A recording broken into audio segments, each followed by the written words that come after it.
it right here. You're listening to the hottest radio show in LA. Wait a minute. You're listening to the hottest radio show across the planet. This is it right here. Yeah, you know what it is. It's time for Hot Seat LA with your hosts Dave Brown, Natalie J, and DJ Q Nice. So strap in and hold on tight. You're in the hot seat now. In 5, 4, 3, 2. It's the hottest radio show ever. 1.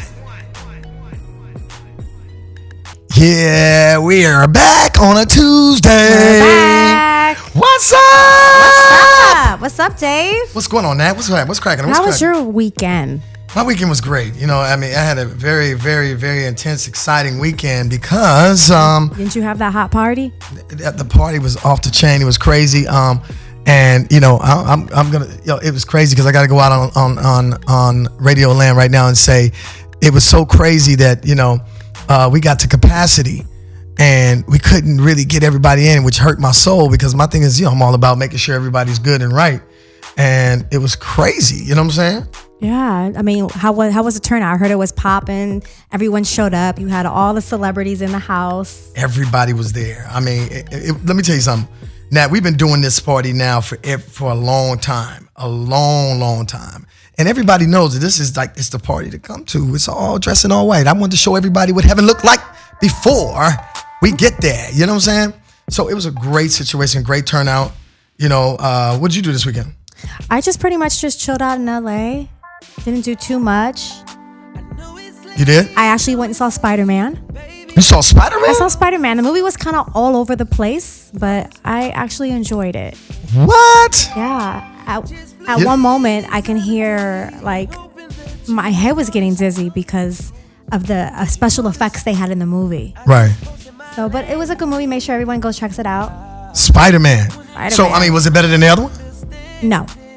No, I like the other one better. Okay, all right. That's good. Well, you know, I mean, at the end of the day, you know, Spider-Man will be Spider-Man because there's a lot of, you know, how many Spider-Mans now? It's been quite a few. Quite a few. Well, I haven't seen it yet, so I'm not, you know, I'm not really sure if I'm going. Okay, well, check it out. So what's up? What else is in the news, huh? What's cracking? We got some sport news. Sport news. Yes. What's going on? Well, the Big Three announces players and staff change. What do you mean? After a series of consultations with players, coaches, and league leadership, the Big Three will be implementing the following changes set to take effective immediately. What? Baron Davis, Bonzi Wells, Lamar Odom, and Jermaine O'Neal will be deactivated for the 2019-3 Big Three season. They're going to be deactivated. Deactivated. Well, Ice Cube is opening up about why Lamar Odom was cut from the Big Three basketball league, explaining, "We want players that are actually playing." And Odom only posted 2 points, 4 rebounds in one game, and sources are saying the game simply wasn't ready to play. Well, I mean, I think as a commissioner of the league, I mean, you gotta come to play. It's just like anybody else. You know, it's got to be right. Correct. So they're removing them off the team? They're moving them off the team. And, you know, as far as, you know, Baron Davis and Bonzi Wells and Jermaine O'Neal, they are actually injured.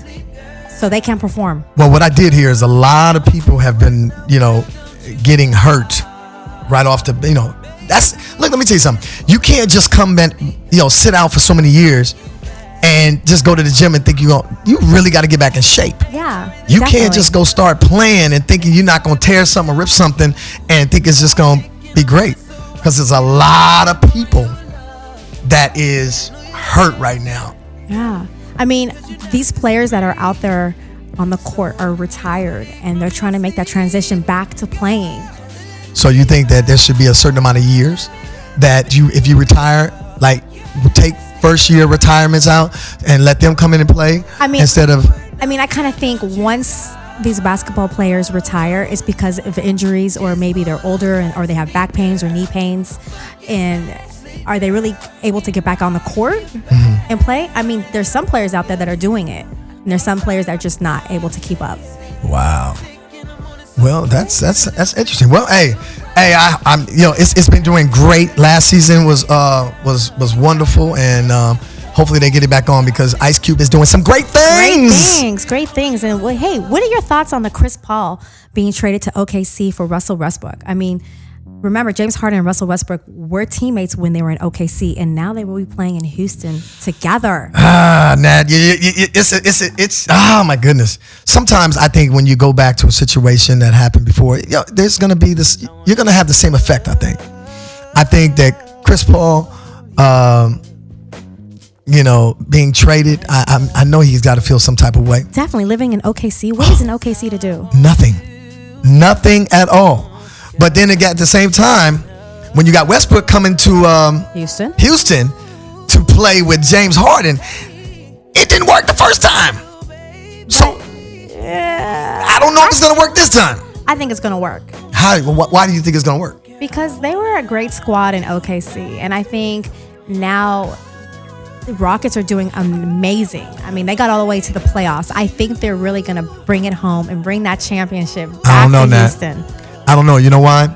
Because remember, Harden was a sixth man coming off the bench. Okay. And then, Westbrook was a starter. So now what type of conversation are you having before you get there? Next thing you know, it's only in Westbrook's to say, it's me. I gotta get this. I gotta be the man. I gotta be the man. So how far is the season gonna go until he says, that's it? I want to have an interview with Paul George to find out how he felt when he was there. Yeah. Because he quietly stepped. And now he's at LA Clippers. It's going to be interesting. Interesting. Out there in La La Land, if you're feeling some kind of way about that trade, I want you to call in and tell me what you think about the trade. Tell me, Natalie, what you think about the trade. If you're there and out there right now, 323-230-4445. Yeah. Because we want to know about y'all. Yeah. Everybody out there in La La Land. Are you feeling the trade? Are you loving it? Is LA? Who's gonna be the on the mountain of LA? Will it be the Clippers or will it be the Lakers? Well, the Lakers picked up a couple good players this year. Oh. I kind of feel it for them this year. I think they're gonna do it. So you think you're gonna be at the game?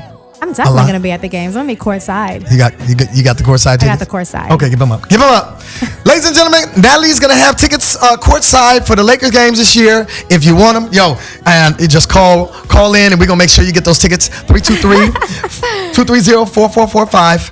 What else is going on in there? Well, LeBron James had a very difficult time finding current NBA players to participate in the Space Jam 2. King LeBron! The sequel to Michael Jordan's blockbuster animated film Space Jam. Right. Well, a couple cast members that will be joining the film are Anthony Davis. Mm-hmm. Okay. I'm pretty sure you're familiar with him. Well, he just joined him on Lakers, so why not? There you go. Why not? And Klay Thompson and Candace Parker. And shooting is set to begin this summer, and the film will open up in theaters July 16, 2021. Yeah, they actually already started shooting. Really? Are you going to go on set and check it out? Think about the first Space Jam, which was with Michael Jordan. Yeah. And they would have a hangar where everybody would come down and play basketball. So I wonder if LeBron is going to do the same thing, just to stay in shape at the same time, being on set working. But I believe that he's King James, and he can pull it off, and he can do it, and he's likable. And definitely he will. He will do it. I mean, because all you got to do is LeBron James can pull out all these players that he's friends with. True. And knows, and just give them that platform to be in a movie. I mean, who doesn't want to be in the movie? If you got that call from LeBron, are you going to come do it? Or are you going to be like, no, I'm going to pass? True. So who do you think is going to, being that LeBron is doing Space Jam 2, and shouts out to Jules Taylor, the writer of Space Jam 2. Shout out to you, man. You did a great job. Keep knocking away. This young writer that's coming up is killing the game. So him and another friend, Stephen Capel, because Jules Taylor wrote Creed 2. Nice. And now doing Space Jam. So these guys it's going to be a good story. But do you think the first one is going to outdo the second one? The second one's going to outdo the first one? I think he's not going to outdo it, because you can't outdo Michael Jordan. I think it's just going to be a little twist to it that is going to excite everybody to go out and see it. Come on, you got LeBron James in it. LeBron James. There you go. King LeBron. I think it's going to do well, and I believe that everybody's going to come out and support it, and it's going to be numbers. Think about how long the first one was. It's a long time ago. Yeah. But big up to King James. Big ups. Yeah. What else is cracking? Well, I got to get into the horrific accident that happened. Miami Dolphins defensive tackle Kendrick Norton was in a horrific accident and lost an arm in the crash. The crash occurred just after 1 a.m. on State Road 836 in Miami, and Kendrick was driving his Ford F-250 when it struck a concrete barrier wall and flipped over, coming to rest on its roof. Well, according to police dispatchers, audio EMT personnel requested a heavy 1A tow truck that can lift a large vehicle, and it appears that the arm was pinned underneath the vehicle and the arm had to be amputated. So let me give you a quick update though on him. Right. He's doing much better. He's happy to be alive, as he says, right. Of course. But as far as his NFL career, I'm assuming it's kind of over. I mean, like, what do you think? He's a defensive tackle. Does he need his arm, or he can just tackle with his body and use his other arm? I mean, Nat, sometimes people can be resourceful, and it's something that has to be learned because he's used to wrapping up and doing their thing. But I think that, dang, it's kind of hard. The team should take care of him. Okay. And put them in a coaching position or something like that, because these guys work hard, and for a tragedy like that to happen, I think you should keep them on. But the question is, do you think without one arm he can get out there and really tackle? It's something that has to be learned.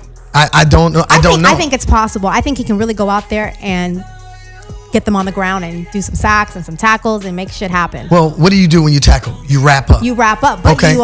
you can wrap up with one arm if that one arm is exactly really. I'm not saying it can't be done. There's always someone that can prove people wrong, but I mean, you got a team that's got to move forward, and so it's got to be something that's learned. I mean, because it's a big step, but I think right now I'm happy for to have his life and be able to at least be alive. Yeah, I mean, like, honestly, what would you do if you lost an arm? Woo! If I lost an arm, I mean, I would be like, I only got one arm. What am I gonna do? I think if I lost an arm, I would really focus on, because the mind's in control. You got to be really focused on how to accept society now that you only have one arm, But I think I would be more happy to the fact that I'm still alive, because I can get them out. Now, if they get the artificial arms. Yeah, but won't that fall off if he tries to catch it? I don't know. Yeah, it'll fall off. Oh. Okay, I got to ask you, did you see this Disneyland fight? It happened a couple of weeks ago.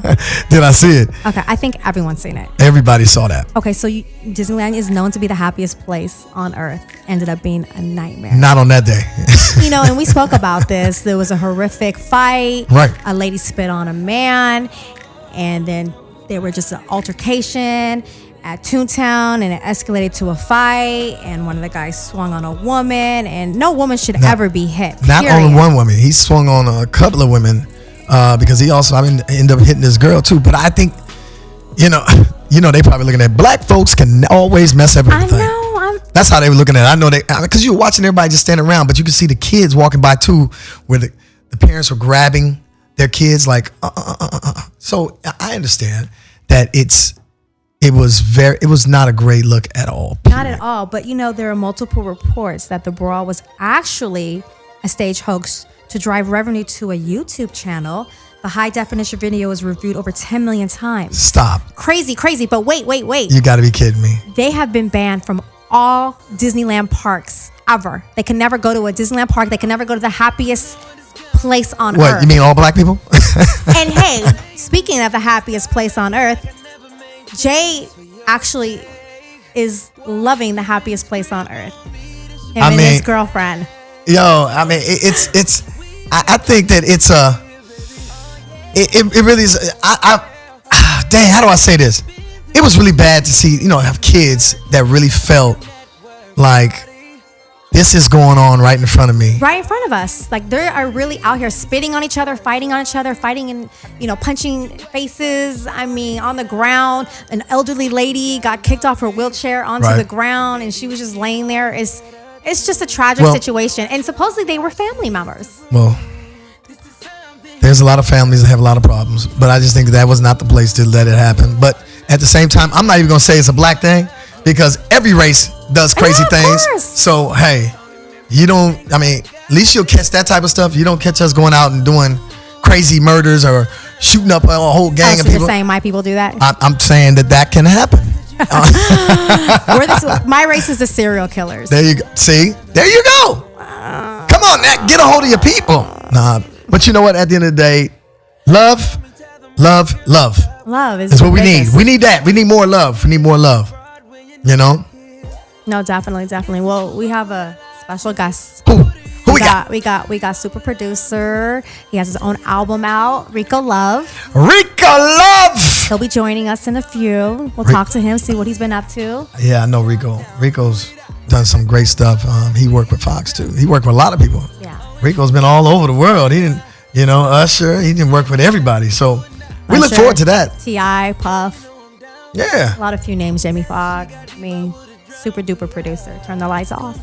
Well, we're gonna take a break and then we're gonna have Rico come back in, and then Rico Love, ladies and gentlemen, on Hot Seat LA on Dash Talk X Radio.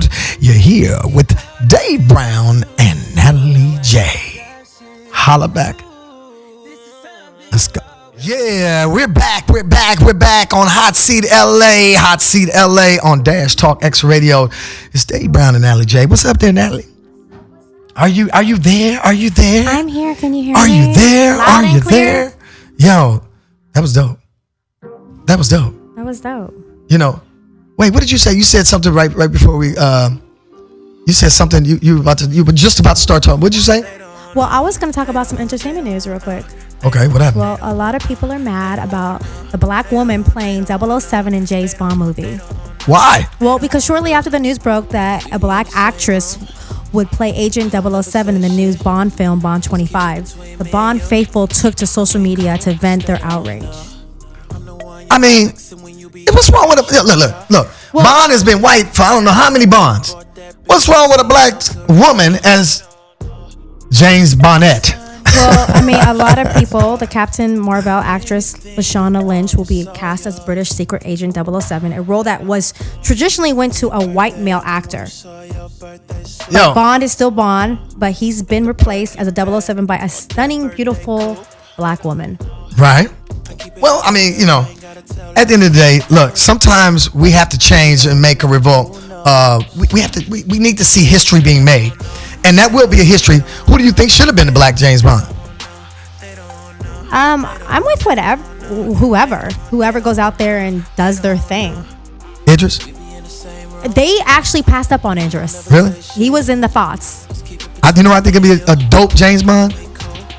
Morris Chestnut. You think so? Yeah. But Morris is so busy. He got so many things on his sleeve. Do you think he would have time to actually do it? Or he will just cut everything off and get out there and do it? I think he'd be good. I think he'd be really good. I mean, Morris has that Bond look. He has that Bond look. Right? What's up there, Jay? Jay's in the building. What's up, everybody? How y'all doing? What's going on, Jay? Pretty good, man. I'm just chilling. You just chilling? Man, you've been gone too. Where you? Yeah, I've been gone for a little bit. I'm sorry, man. I've been out of town with my girlfriend and her family and stuff. So, I've been in and out a lot and whatnot. So, I'm back now. So, we're getting ready to work. Jay's our videographer, but I always talk about all the stuff that Jay's doing because you're working with everybody right now and you're shooting. Yeah, man. I'm just trying to get my name out there, man. I'm trying to work with everybody I can. Keep it real. Keep it humble.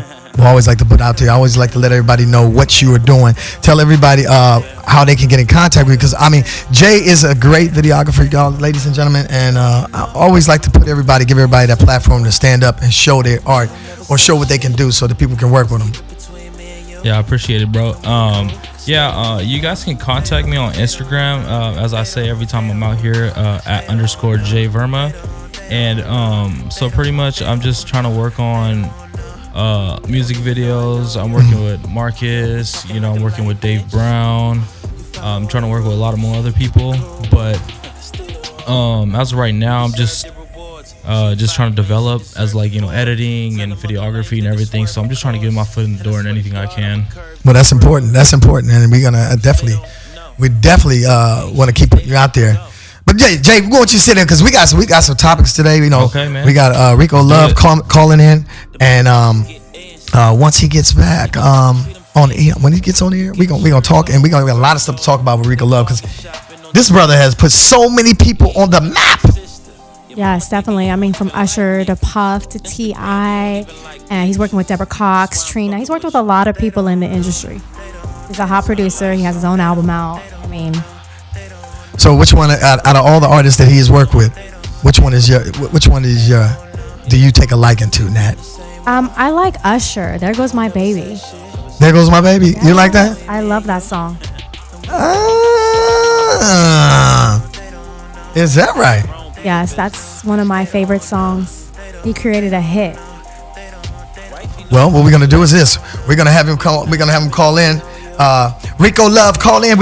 He's gonna call because he's all the way in ATL in Atlanta, and so in ATL or no, he's down in Miami now. Yeah, so we're gonna have him call in. And so Natalie, give me just one more song. There's just a vibe. This is a great vibe right now. So and then we're gonna come right back with Rico Love on the line. Yeah, we're back at Hot Seat LA on Dash Talk Radio. Yes. And what we do is this. Whenever we have a genius, I call him a genius in the house. Who has touched a lot of artists, has worked with everybody. He's the big producer as well as the artist. Give it up for Rico Love on Hot Seat LA.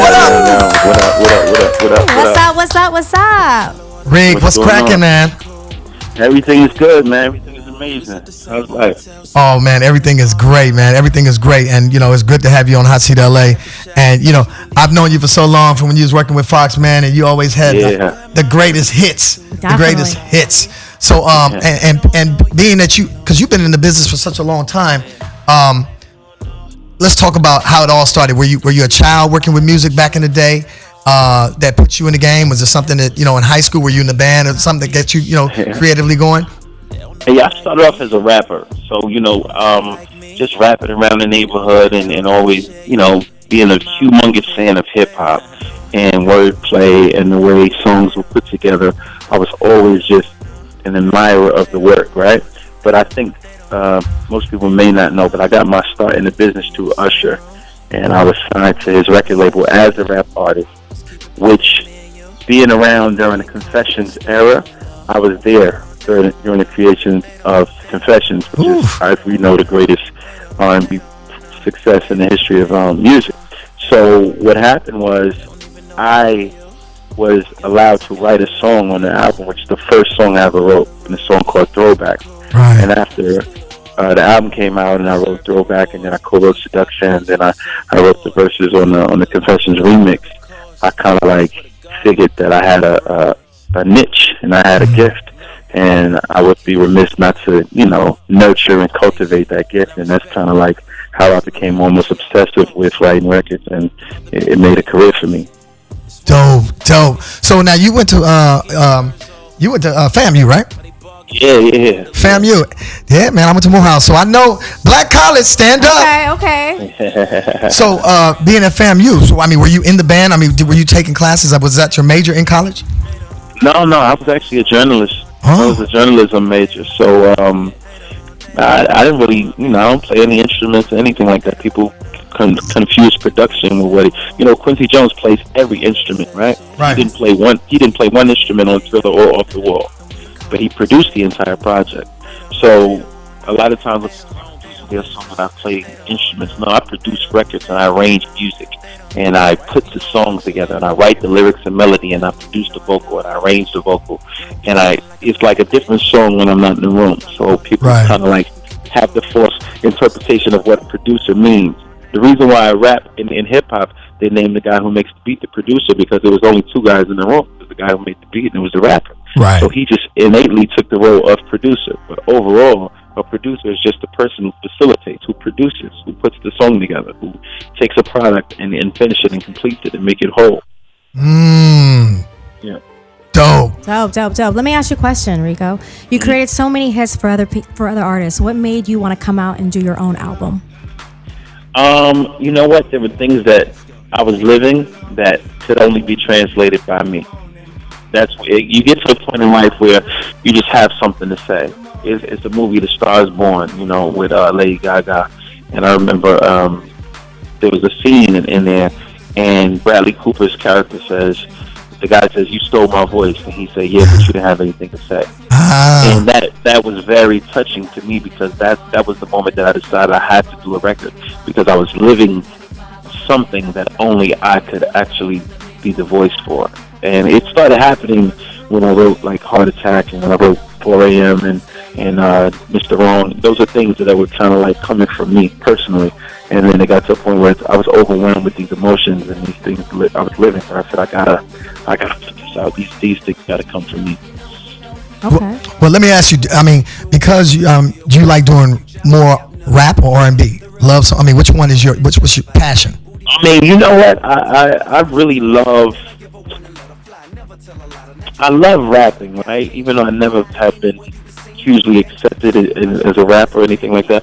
But it's something about arranging a melody. It's something about taking a song or taking a chord progression and laying beautiful melody on top of it, and the contrast between a harsh lyric and a beautiful melody, or a beautiful melody and a harsh melody and a beautiful lyric. You know, it's just those contrasts is appealing to me. So I would have to say, melody and arrangement, more singing stuff is kind of like what I'm drawn to these days. Okay. Well, you're currently on tour doing the We Love Music Conference. Where did this idea come from, and how can you elaborate on that? Well, actually, I do the We Love Music Conference annually, and we just did it this past weekend in Milwaukee, Wisconsin. Oh, dope. Fourth annual. The first one was in Indianapolis. First 2 years we did in Indianapolis. Third year we did Baltimore. This year we did Milwaukee. Next year we're doing Atlanta. And also did South Africa 2 years in a row. This is my second year doing South Africa. I did that in June. But basically, I established a conference for aspiring writers, producers, artists, managers, and we give lectures, we give on-site courses on how to perfect your gift. Actually, thousands of people in the room, and I write one song with the entire group. You know, it's like one of those things where we create these exercises so people can perfect it and see the things that they're doing wrong and the things they can do better, right, or point out the things they're doing right, and showing them how, you know, to continuously capitalize on the gifts that they actually have. The motto for the We Love Music Conference is the gift is in you. Right. I'm here to tell you, you know, be like me. No, find a way to be the best you, and let's cultivate that. Right. And so now, you know, the old Motown. Old Motown used to do artist development. Do you feel like right now we need that back into, you know? That's why, that's why I created the conference. Yeah. There's no more artist development. Yeah. Like, these acts are really just kind of self-contained, and they just get in there and just do what they do. Right. And when it works, it works. But when it doesn't work, nobody's there to tell them this is why it's not working. Right. Because you've got a bunch of 20-year-old kids who are so arrogant because they've seen this high level of success without an actual understanding of the art. So when it doesn't work for them, they get frustrated because they don't understand why it worked in the first place. You know, it's difficult. If I don't know how my car runs, if I don't know that I need gas in the car, right? Then I'm just driving. When the car stops, I'm frustrated. I don't realize I didn't know that it needed gas to run. So when it runs out of gas, who's going to be the person to say, "Hey, it needs gas"? You never knew it needed gas in the first place. And that's the thing about today's culture. The artist development is just a lost art because nobody cares. These companies don't care. They just like, it works while it works, and if it stops, we'll find somebody else. And Rico, no relationship. And that goes all the way down to executives and artists. Yeah, and that goes all the way down to doing interviews. You know what I'm saying? We need to. It's educating these guys how to even do interviews. You know, because they got to come off a certain way. So I mean, I'm glad that you're doing that type of having those seminars and stuff like that, because it's needed, very much needed. Yes, definitely. Absolutely. Well, you know, I gotta put you in the hot seat. The hot seat question of the day. Hot seat question of the day. Which artist was the most difficult you worked with? Ooh. Oh my God. Yes. Keep it real. Keep it real. All right, let me think. To where you had to say, "Let me pack my shit up and I'm out." I'm out. I can't work with this person. It wasn't a situation. It's never a situation where I'm out, but French Montana is notoriously late. Right? Really? Yes, very late. So he likes to start his session. He'll say he wants to start at 11 p.m. But then he shows up at 3 a.m. Wow. So what are you doing? You just sitting around waiting, or do you leave? No. What I do is, if I'm in the studio, I'm in the studio, so I'm always working. Okay. So anytime an artist is late, it doesn't bother me because I'm just gives me time to write stuff. And also, people understand I get to do other things on your dime. So you're paying for the room. So while you're paying for the room, I work on something else that I do that for free on your dime. That's how you get it. That's dope. So Yeah, but he's always late. And another thing about French, that's my brother, so I can talk about him. But he'll say, email me the track. Or he'll email us something, right? And then he'll hit you up a month later and say, yo, can you resend that to me? And you're like, bro, it's in your email. Yo, I can't find it. Email it. Send it to me. And you're like, bro, all you have to do is just type in your search, Rico. And it'll fill up everything I've ever sent you. He's one of those guys. He just don't want to do nothing extra. So we would have to say French. French Montana is very, I mean, he's the gift and the curse because we made a lot of money together. But Okay, and I got to ask you one more hot seat question. Which woman have you worked with that you were just like, oh my gosh? Let it be known, Rick. Like you had a crush, or like, damn, I want to take her down. Oh no. Oh man, I don't know. I mean, Beyonce is one of the most beautiful people you've ever been around. Yes. So I wouldn't want to disrespect Jay by lusting over his wife. Right. But just the level of beauty and the level of class and grace and finesse and just everything is unreal. Just her ability to just laugh and touch you on the shoulder and you feel like, oh my God, Beyonce just tapped me on the shoulder. Like, you know, it's crazy. Like, she's got an extreme amount of presence. It's beyond sex appeal. Sex appeal, I think, it would cheapen her if you just talked about the sex appeal. She's bigger than just sex appeal. Right. Yes. She's like a presence, and it's like captivating. And the best part about it is that she's polite and kind and courteous, so that makes it a bit more appealing because she's not using her power for evil. She uses it for good, right? Right. So being a producer, I know this happens a lot where you make the hottest hits, right? And you make some dope hits, and then you're sitting up there playing them. But then when they hear them, you have other artists to say, hey, "I need that, Rico. I need that." You said, "No, I'm saving this for myself." Yeah. How many times does that happen where you get the pressure? And who do you get that pressure from? I don't play anything for people that I do for myself. You know, so a lot of times, see, this game is a lot of guys who I have very high self-esteem, and when you have high self-esteem, you don't need your ego stroke. Okay. Right? That's the true definition of high self-esteem, is not needing validity or be validated by anybody because you just know who you are. So a lot of guys who really need that, they'll sit in the studios and play songs that aren't developed just to get people's reaction and see them going crazy. Oh, this looks amazing. I don't do that. If we're in the studio, we working on your stuff, and that's it. You're not going to hear my stuff. We're not here for that. Don't.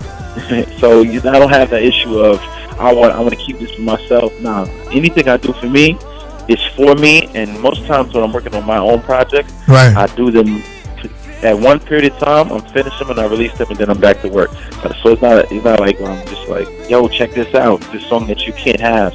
No, it's like to be an ultimate asshole. Well, brother, you touch so many different people, man. That, I mean, because I always got to give an alley-oop and tell you. I don't know if you heard of Jay Young out of Atlanta. Have you heard of Jay Young? No, I haven't. He's signed. He's Fox's artist, Jamie Foxx's artist. Okay. But y'all definitely got to connect because you got that fire. And I told him, I said, yo, Rico Love. I just told him last night because he said, who's coming on the show? I said, Rico Love. He said, oh man, I got to work with him. Yes. So I'm always gonna push artists to you. Anything for Fox, man. And Dave, anything y'all need, y'all let me know, man. I'm down. That's family for sure. Well, we appreciate you. And tell me, a lot of people don't know, Breon is one of the people who raised me in the game too. You know what I mean? Like, just the information and knowledge and wisdom I got from him.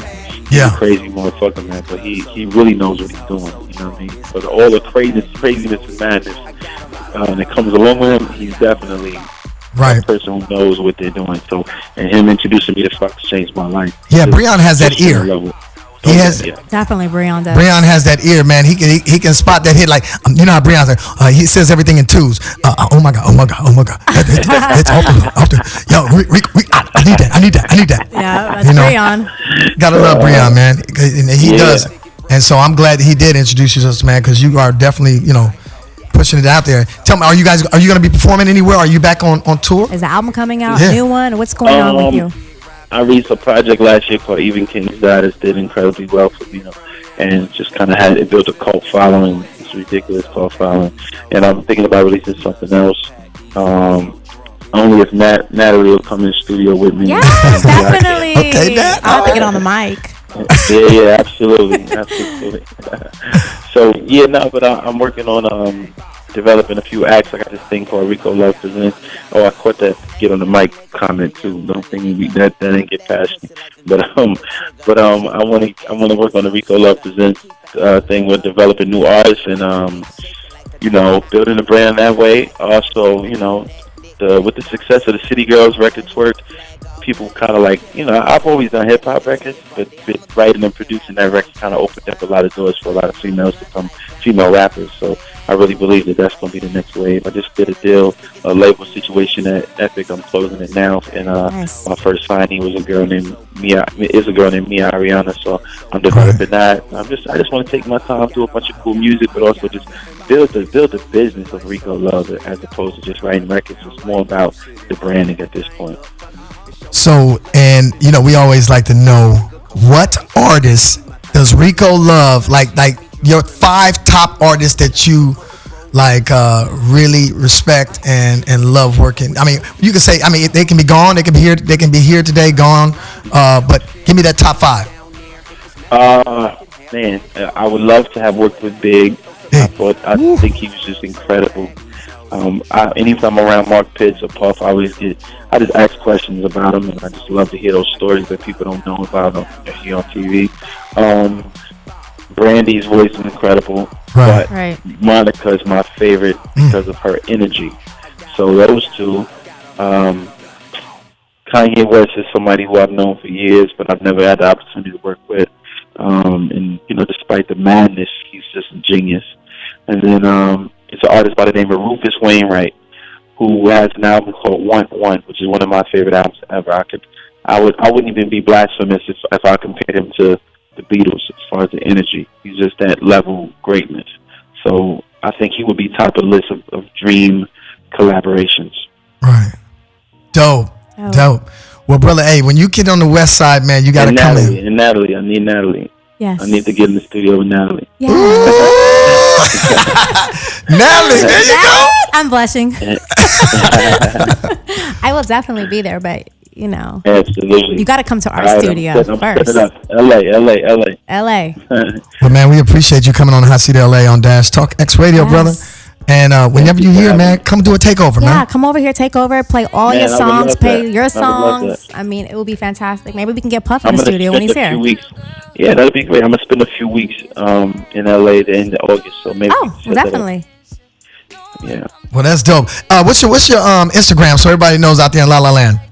Yeah, Instagram at I am Rico Love. I am Rico Love. Everybody get that? Yeah. Follow my man. Like I said, he's a great. Rico Love has touched everyone. He's put, he's made a lot of babies in this world. Yes. You know what I'm saying? And Rick, man, we got much love for you always, brother. And we always look forward to hearing you again, man. Definitely. Thank you so much. I appreciate it. Okay. Thank you. All right, Take care. All right. Rico Love, man. Wow. Oh, man. That man's crazy. He didn't. Whew. I looked it up right now on Safari. I typed in Rico Love, and I seen all the credits. I'm like, damn. Yeah, man, he's done a lot. Man's a legend. He's done a lot, and the thing about it is, love songs, man, love songs. I mean, he done and touched a lot of people. So I always look at like, you gotta, find out all his music, man. Exactly. You and your girl love it up a little bit. Y'all know what to play. I have to look up one song. You know what I'm saying? Be careful, because he make babies now. His songs make babies now. Be careful. Oh man, we gotta be careful. But the one thing I always, we want to talk about. I said that I was going to talk about today on air is about people working together. Yeah, exactly. I really want to emphasize on the fact that how we as people, I don't care what color we are, because I always like to end the show with a thought, what everybody's thinking. Exactly.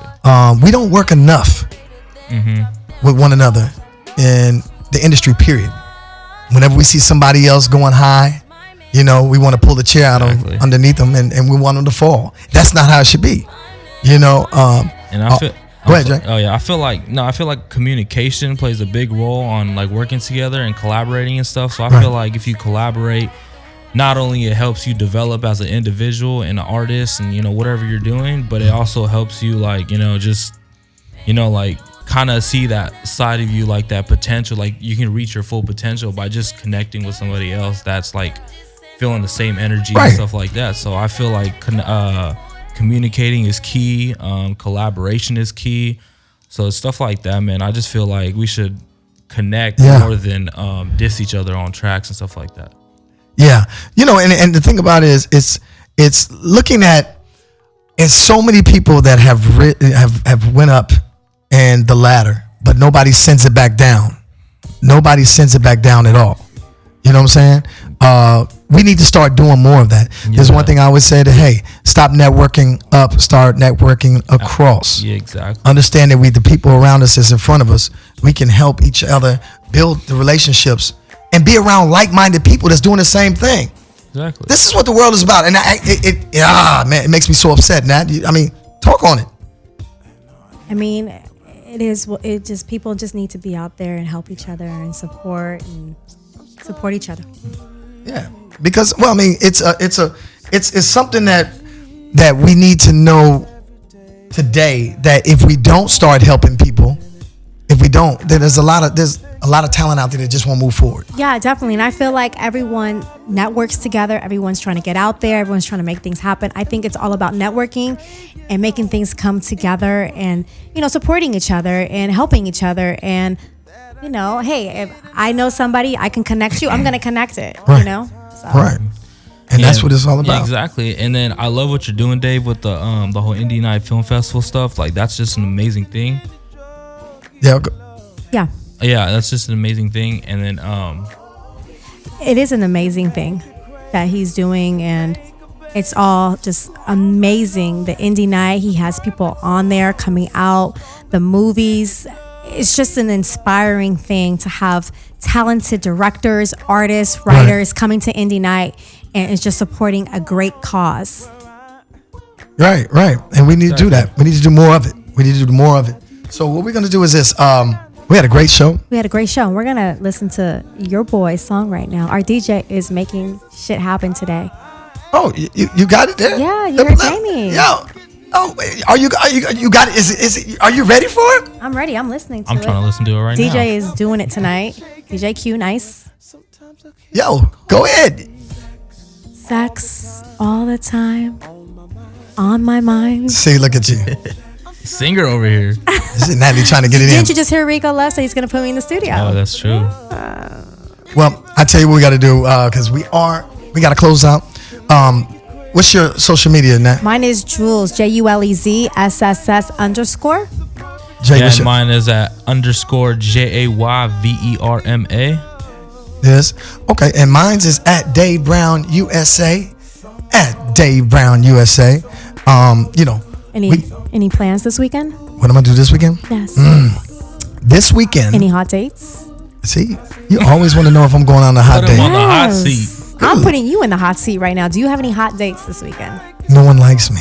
Dave, you're so attractive, charming. You got a lot going for yourself. There's got to be some woman got a out list here full of women that on is his interested paper. in you.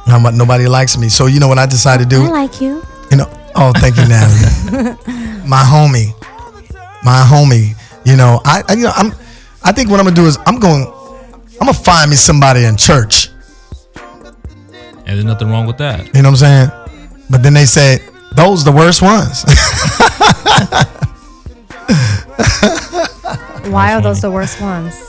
Well, they say this word. I mean, sometimes they say they go to church on Sunday, then they go crazy on the Monday, and then they become some different person. But at the end of the day, I'm just chilling back. I'm just waiting for whatever God brings my way. Well, make sure you pray on a good woman. Wait, are you in a relationship now? Of course. You are? I'm in a relationship. You in a relationship? Yes. Jay, do you believe that? Hey, don't put me in the hot seat. Ha ha ha. Well, we want to thank all our listeners out there on La La Land for listening. Thank you all to Hot Seat LA on Dash Talk X Radio. Tune in next week at 6:00. It's going down. It's going down every Tuesday, Hot Seat LA on Dash Radio Talk X. Guys, have a good week. Y'all take care. Take care, and we are out of here.